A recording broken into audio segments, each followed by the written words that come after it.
In our discussion of Apple WWDC, we say that liquid glass is the most significant design overhaul for an OS interface ever. What did you make of it, and what do we need to know?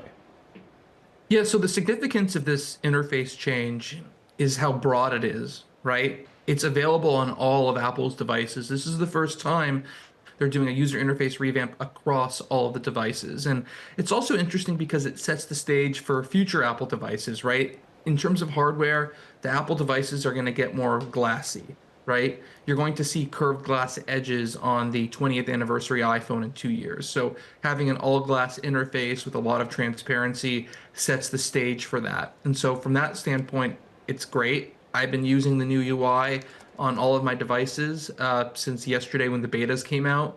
And I think it's really great. And I think it's also going to improve dramatically between now and September when it's all released. And so if you're a developer and you have an extra phone or you want to take a little bit of a risk, I would encourage anyone to try out the new look. So that's cool. But why are then analysts like Angelo Zeno saying this whole event was a dud? Why is there such a deafening silence around Siri, for example, Mark? Well, because Wall Street basically cares about buzzwords, because buzzwords are what get the share price moving in either direction. And you didn't hear a whole lot, as we anticipated and talked about in advance, about AI or Siri. Apple is essentially taking an AI gap year at the worst possible time. They're not promising any new AI features right now. I don't anticipate that they're going to start doing so again until June of 2026. Apple Intelligence obviously was a flop.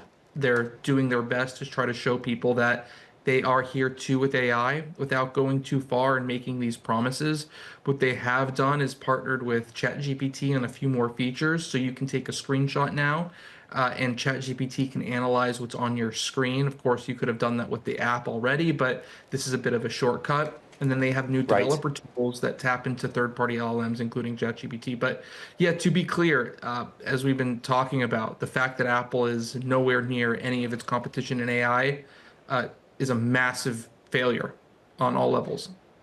The stock fell 1.2% yesterday, Monday. It's now up around 1.2%. So we've kind of balanced out. The trading in this market's more to do with trade talks than, I guess, anything idiosyncratic.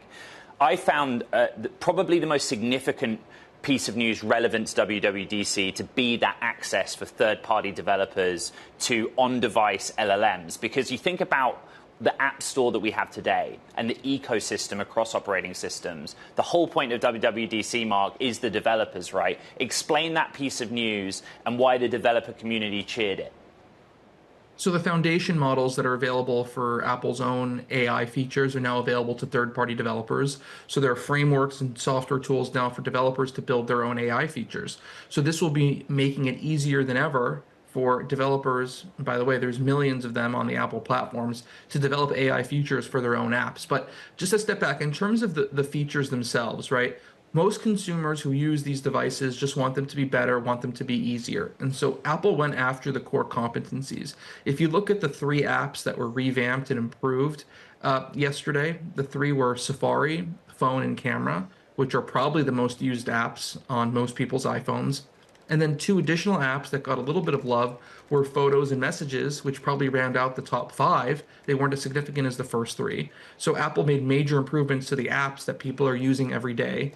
For iPad users, the new iPad operating system finally makes the iPad like a computer, right? And so that is a huge feature that people, including myself, have been asking for years.